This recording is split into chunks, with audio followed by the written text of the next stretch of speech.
Hey guys, welcome to this week's Roundup. It's the first one in my new apartment, so I figured, new week, new chapter in my life, new side of the screen that I'm on. I just figured I would change it all up. The move went well. I'm mostly in. I just have a few little things to tweak. Like, I obviously don't have my lighting set up correctly. That's why I'm all dark and gloomy. I'm sure the beard and the black shirt doesn't really help that. And I still got to work on a background and everything. But I definitely just wanted to make sure to get the news out, especially because there's a whole bunch of crap to talk about this week. A bunch of exciting stuff, and a few fun things too. So I guess let's just jump right into it. A lot more info has been released about the Ness Classic. First of all, Jeremy Parrish did a full review of it, and while I would have liked a little more technical stuff on it, it's a great review, and you'll see mine on it as soon as it comes in. Also, Arcade TV, Alex, has kind of checked out some of the chips on it and says it looks like it'll be pretty hard to hack because of the security implementation, so don't really count on adding new games to it. Also, Wes from Second Opinion Games did a breakdown of what he thinks each of the chips are, which I think is pretty cool, actually. So that way, if anybody wants to take a look at what it actually has inside, you can take a look at the picture. And in another interesting update, the company Nyko made a wireless controller for it already. So I think that's kind of neat. I mean, overall, without actually playing it yet myself, just the speculation would be that it looks like something that's good enough for anybody that wants to play older games, and for the price, $60. I mean, I would always take an AVS or a high def NES modded Nintendo over this. But if you just want to play some of the games that are already on there, I mean, it looks like it'll be a good solution. So I'll put it through its paces. I'll have screenshots of everything. I'll do a full crazy review like I usually do as soon as it comes out. I'm not sure if I'll be able to get it on launch day because I had to change my address ever since I moved. So I don't know if they have to forward it to me. It might actually end up being a few days after launch date. So hopefully I'll get it up there soon. Yeah, I mean, any other info I get on it, I'll definitely post. But it looks like it's actually going to be out next Friday. So it might make it for the next roundup. I might be a little late, but cross your fingers. Hopefully I'll be able to get it on time. There's been an update to the Genesis port of Cave Story. So the developer said that he's got a bunch more bug fixes done and added a few more sections to it.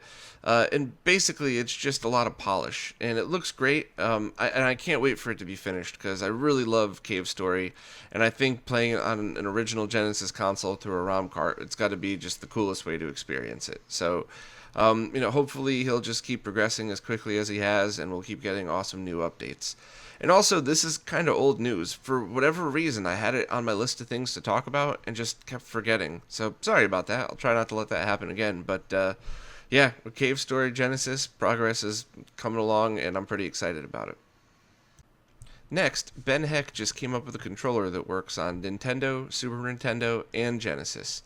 So I thought it was just kind of a cool little thing, and Ben Heck's projects are always neat to look at, even if you just fire up the video and skim through it. So it's up on Element 14 through Engadget, and I'll put up a link in the description if anybody wants to check it out. This one's not really news, but it's kind of fun, and I really wanted to just show it at least. The user on the Shmups forum named Elrinth just put up a video of a gaming TV stand thing that he built that's pretty much just one gigantic Nintendo front loader.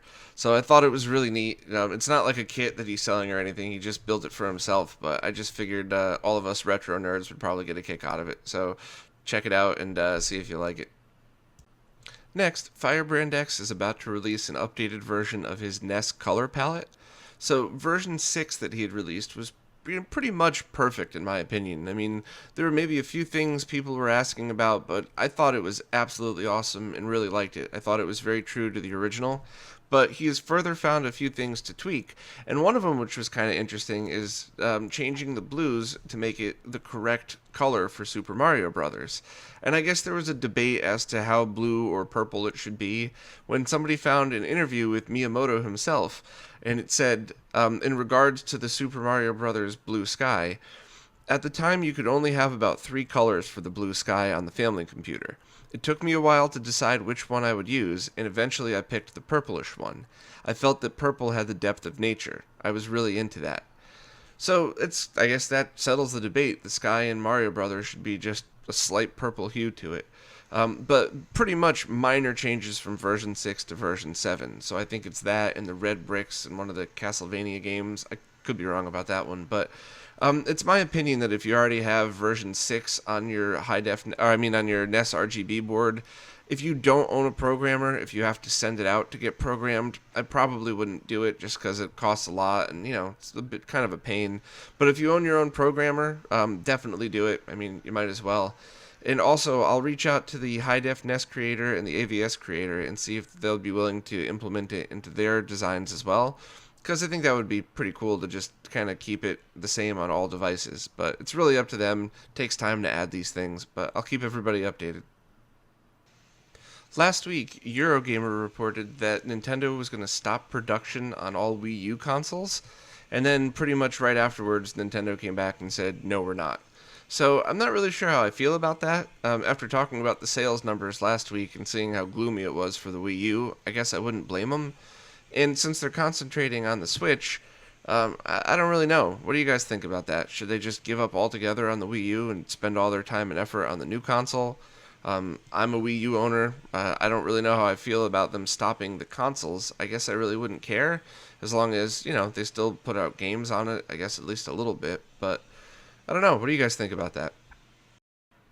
Next, the director of the Deadpool movie has just been signed on as executive producer for the Sonic the Hedgehog movie. So, I loved Deadpool. I mean, that was my favorite Marvel movie, probably because I have such a twisted sense of humor. But Sonic the Hedgehog, the movie, and it's supposed to be a combination live action animation. I don't know, man. That kind of makes me nervous because, remember the Super Mario Brothers movie? That was terrible. Even as a kid, like a wide-eyed kid that loved video games and Ninja Turtles, I distinctly remember, the Mario Brothers movie and Turtles 3, Turtles in Time, being terrible. So, but on the other hand, the Saturday morning cartoons were kids' cartoons, and they were cheesy, but they were supposed to be cheesy kids' cartoons. The Mario, the Zelda, the Sonic, they were fine for that. So if the Sonic movie turns out to be a kids' movie, it'll probably work, and I'll probably still see it. Maybe I'll bring my niece to see it, or maybe I'll just go see it myself. I don't know, but if they try to make it a serious movie, well, not serious, but like a movie like the Super Mario Brothers movie was, I don't know, man. Good luck to all of them, but hopefully it won't be too terrible. Next, the creator of the Game Boy Advance TV Out mod is also talking about doing a Super Nintendo analog to digital mod. So he's not sure if it's going to be internal or external, or maybe a combination of both. You attach one wire to the multi-out and then have an external box. But I think it's a great idea, and a lot of people kind of scoff at that and say, well, why wouldn't you just use a FrameMeister or the OSSC? But there's a lot of really specific things that could be tweaked for each individual console. Anybody that's ever used Firebrand X's profiles on the FrameMeister knows that's absolutely true for sure.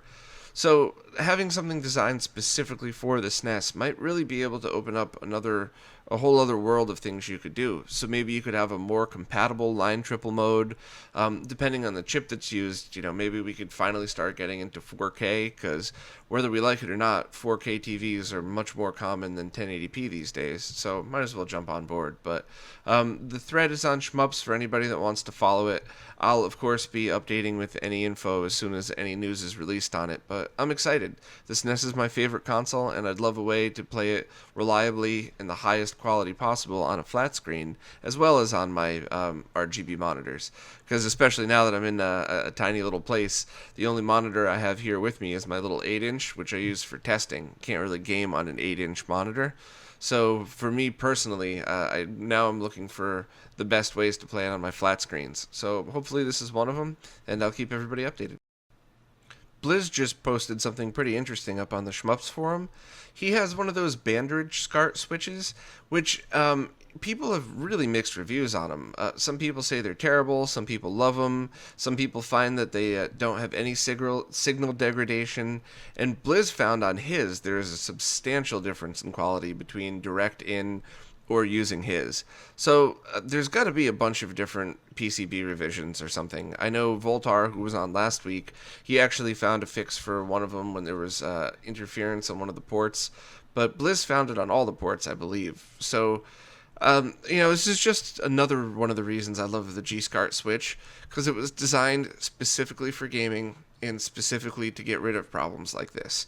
So I know it's they're hard to get a hold of, which hopefully we could figure out a way to make that easier for everybody. But just another reason to, if you do buy one of the Bandridge switches, I would kind of look at it as a temporary thing. Buy one now, use it till you can get a G-Scarp, and now you have a spare switch that you could leave somewhere. But I would definitely not count on it as my main switch for gaming, just because you never know how many issues, or if you're going to get a bad one or a good one. But I'm glad he posted that, and anybody that wants to see the screenshots, they're on the forums, and I put the picture up here. The N64 Bluetooth Controller is now available for purchase. So that's the controller that was a partnership between retrobit and 8-bit do, and I'm assuming retrobit took one of their N64 third-party controllers, and 8-bit do just stuck in their same exact Bluetooth protocols that they did for their others, and now this is what we get. So I'll eventually get one in for testing, but provided that's what happened, I'm assuming it's going to work exactly like the other 8-bit do controllers, and hopefully they'll continue to make progress on compatibility, because mine still won't work with my Apple TV, and there's still issues here and there for it, but hopefully it'll be pretty decent, and anybody that wants to use an N64 style controller with other Bluetooth devices now has an option. Mike Moffat just posted pictures of his N64 Video Solution on Shmups, and he talked a little bit about this on the interview here a few months ago, but basically it's a video out solution that does RGB, VGA, and component, and it also has a deblur function built in. And at the moment it does up to 480p, but I think he said he could tweak it for a little bit more. So this is really cool. Now we have a set of advanced and basic RGB solutions for the N64. The basic boards are ones like we talked about with Voltar last week, which just takes the original few revision N64s and amplifies RGB off the chip, and really doesn't do much more than that. His had the sync stripper, others just have the amp in it. Still a really great solution that I personally still use. But now for people that want to spend a little bit more money and do something a little more complicated, now you have an advanced solution that offers things like deblur, and for his, multiple output solutions. So between his and Tim's, and then Voltar's N64 board and all the other ones that are actually still out there from previously, a lot of great choices for N64 users now, and it's pretty cool. So no word on price or availability on Mike's solution, but I'll keep everybody updated as soon as there's more news on it, and hopefully get one into test. Sony just released a list of games that are 4K and HDR compatible that'll be available on launch date for the PS4 Pro, and I'm not really sure how that applies to any of the retro gaming stuff, but I figured I would post it here just for anybody that wanted it. It's also a link in the description. There's a new RGB kit being developed for Atari 8-bit computers that'll also work with the Atari 5200. The target price is going to be about $60, and the developer wants to know how many people are interested. So I definitely suggest posting in the thread to see. I'm definitely going to be checking it out as well, and just anytime there's more progress for old consoles, I'm always pretty excited. I can't actually think of an Atari 5200 game that I'd really love to play, but I'm sure I'll find one to play after I RGB mod it. So anybody that's interested, definitely post in the forum and let them know that you'll be buying. That way there'll be maybe a little more incentive to put it out, because these projects do take a lot of time and effort. So it would be kind of disappointing if this guy, put all this work into it and he only sold 20 of them. So anybody that's interested, definitely post there, and I'll keep everybody else updated as soon as there's any more progress at all. The Nintendo AVS just had another beta firmware update with a few more bug fixes, and I think they may have changed the color palette as well. So I'll leave a link in the description. And it's beta, so as with anything that's not official firmware, if you have any issues, just go back to an official version. But I'll definitely be trying it out, and hopefully he'll add the new FBX version 7 color palette in that as well. So it looks like people were pretty interested in that Scarp Passthrough adapter. So I'm going to do a group buy. I just need to know exactly how many people are interested. And a lot of people posted in the YouTube comments. And I'm really sorry. Would you mind just posting again? But this time just email me. And I just need your name, your email address, and how many of them you'd like, and what country you're in. So name, email, quantity, country. And I'll start a spreadsheet, and then based on how many people buy them or want them, I'll just buy them myself because they're pretty cheap. So I wouldn't need money in advance. And then once they all come in, I'll contact everybody on that spreadsheet and then just give you the final price. It should be around $10 each. And obviously, if you buy more than one, it's combined shipping, all that stuff. But I don't have an exact price, but around $10 should be what you should count on. And once again, this is a component to Scarp pass-through, not a converter. So this is just for people like if you have a bunch of devices going into a G-Scarp switch into your Sony PVM monitor, and you also want to add your Wii, you just put the component video into the SCART adapter into the G-Scarp, and when you turn your Wii on, then you just have to change the setting on your PVM to component, not RGB. So I guess, I mean this in a polite way, but if you really don't know what I'm talking about, don't buy one. If you own a PVM and you already know, or if you own any device really that could accept RGB and component through the same input, then this is for you if you have a SCART switch that you want to use it with. So once again, sorry to make everybody email or contact me a second time, but I just don't want to rely on posts in the YouTube comments. I figured just go to retrorgb.com/contact and then just, last time, name, quantity, email address, country. And then I'll get everything together and kind of just, hopefully we'll have them from Australia to the US in a few weeks. And then it would be a day or two before I could turn them back around to everybody else. So just let me know what, how many you would like, and hopefully we can get this done pretty quickly. I guess I'll put them in, to give everybody time, I think, by the end of the week. So maybe a week from today or something, I'll close the pre-orders and just kind of put the order through. So, I'm really glad people are into this too, because it'll make everybody's life easier if we just do one big group buy from it. So, thanks. Now on to Q&As.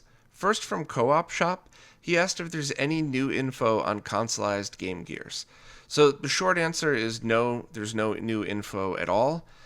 For anybody that's not familiar, there's a few things that are already out, which are Tim's RGB mod for the Game Gear, and then Mick Will's VGA and RGB mod for the Game Gear, and he also has his screen mod for that as well. And the upcoming ones that were shown in theory, but I think, no, I don't think I actually saw any of them working, were the Behar brothers had a consoleized version of a Game Gear with an RGB output. And then Ozone had his HDMI out mod that he had talked about. But both of those were just announced. Those weren't finalized projects. And I guess Co-op Shop also mentioned that Otaku Store is no longer selling their Game Gear RGB mod. And that he would love if there was a consoleized Game Gear that looked like a smaller Sega Master System. Yeah, I agree. That would be awesome, too. I wish I had the money to do a plastic mold for that. But no chance, in my opinion, for that one. The only thing he did mention as well is their controller port mod for the Game Gear. So Otaku Store had that shown. I don't think I have any guide for it on my website, but that's something that I was messing with for a while, and I'd actually talked to Voltar months ago about this one. But basically, you could put a controller port on your Game Gear to use a Sega Master System controller, but then you'd have to also wire a start button on it. The opposite way to do it is to use a Genesis controller, but you hack the inside of the Genesis controller to make it fully compatible. So you essentially end up ruining the Genesis controller, but make it perfect for the consoleized Game Gear, which to me seems like a perfect use for a third-party Genesis controller. I don't have a guide for that yet, but I will get to it very soon. I have such a long list of stuff to catch up with, but that is something that I personally want as well, and that Voltar had given me the little circuit design on how to do that months ago. So hopefully I'll get on it, and I'll post as soon as I do. Next, Abner Mustaine posted a bunch of other info about that tech toy Genesis. First, I gotta ask, are you related to Dave Mustaine? Because he's kind of the reason I play guitar. But anyway, I just wanted to let everybody know what he had to say. Basically, it was revealed as a new Genesis, and they claim that it's a circuit that integrates similar components to the original product. It's not an emulator, and it's not an FPGA, but it also won't support 32X or Sega CD. I'm assuming it probably won't support the power-based converters at all. And then it also won't support games with special chips or special system requirements. And then sound is also not supposed to be 100% faithful to the original. So I don't really understand what the hell the point of this is. He also made it let me know that those weren't official pictures; those were just renderings of it. So I just don't get it. I really don't understand what the point of the tech toy product is at all. So if I'm missing something, please let me know. But this just seems like a complete piece of junk. But thanks to Abner Mustaine for letting me know all the extra little details. But yeah, I don't really get it, and I certainly won't be picking one up to try out unless somebody sends me one for free. But even then, I can't imagine I'll like it. So thanks for the extra info, and I think this is probably something we should all stay away from. Next, Mark Pitt Oz. Sorry, man, I'm pretty sure I just killed the pronunciation of your name, but he asked about the Extron RXIs. So basically, he said when we were doing the interview with Voltar and talking about proper analog video signals and their voltages, it got him thinking about the gain controls on the Extron RXI boxes. And he wondered that if you turn that up too high, will it get that signal too hot or too out of spec? And I looked into it a little bit, and I even asked Voltar's opinion on it, and I don't think so. I think it's basically just a pot that really sets it within the limits that won't damage anything. And those boxes were thousands of dollars new, very expensive stuff. So I really doubt that Extron would release a product that if you cranked it up, you could hurt your display. But good question, actually a great question, and I'm glad I checked. But you also want to be careful with that too, because the gain control was really designed for people who want to mount the Extron RXI under their desk. Imagine at a college, a professor's doing a huge lecture, and you have the RXI mounted under your desk and your computer or laptop plugged into it. And then you have a wire going all the way around the entire place and then into your projector in the back. That's why you would really want the gain control, because it would lose signal over very long distances. So make sure to always keep that on the lower side, especially if you just have shorter cables. And that's the feature I use the least about the RXI boxes. I use it for the signal conversion, so RGBS to RGB HV or vice versa, and for the horizontal and vertical tweaking of it, which I don't use that very often, but sometimes it's really nice just to be able to bump something over 1 pixel. So I hope that answered your question, and great question. I'm glad you asked that, because I kind of never thought about that, especially even on my RXI page. But yeah, so I wouldn't worry about turning it up too high, but don't bother unless your display is literally on the opposite side of the room. And finally, Hijuice? H1GHJU1 Hijuice? H1 juice? I got nothing, man. I have no idea how to even pronounce that one. But he posted a really cool wiki that's posted on Reddit about RGB monitors. So it's kind of like a basic list of model numbers of different RGB monitors, what their size is, what signals they support, and how many lines they have. So I just actually put that in my RGB monitors page as well, because that's some great info. And I know my RGB monitors page is way out of date. I have to just completely redo that whole thing, but another thing to add to the list. But thanks for posting that. Very cool and a great reference to have. Well, that's it for this week. By next episode, hopefully I'll have everything back on track. I'll have my lighting all fixed so I'm not all weird and dark in the corner. And if anybody has any ideas for the background, please let me know, because I always take you guys' suggestions and I always appreciate it. But I was thinking, even the basics, just having like a big piece of cardboard behind me that I could stick behind my couch when I'm not using it. Maybe have like my logo here or something. I mean, I figure like anything is better than just a closet in the back. I would love to have a blue screen, but it's a really tiny apartment, so that's, I'm not sure if I'd be able to have the lighting set up every time. And something a little more versatile would be nice, so I could just jump in and add a segment at the last minute, which is something even in my last apartment I had issues with, because I had to wheel those racks around every time I wanted to record something. I was thinking maybe something like a pull-down movie screen, but that was a green screen. But I'm not sure how I would be able to do the lighting, and especially because it being a couple feet behind me, it would have to be like a 10-foot long screen. So I don't know. I'm out of ideas. Anything you guys got, let me know. Maybe even if I spin it around and just do like a flat white background or something. But I don't know. Any ideas you guys have, I would really appreciate it. And I'll be back on track next week with hopefully an interview and a whole bunch more news.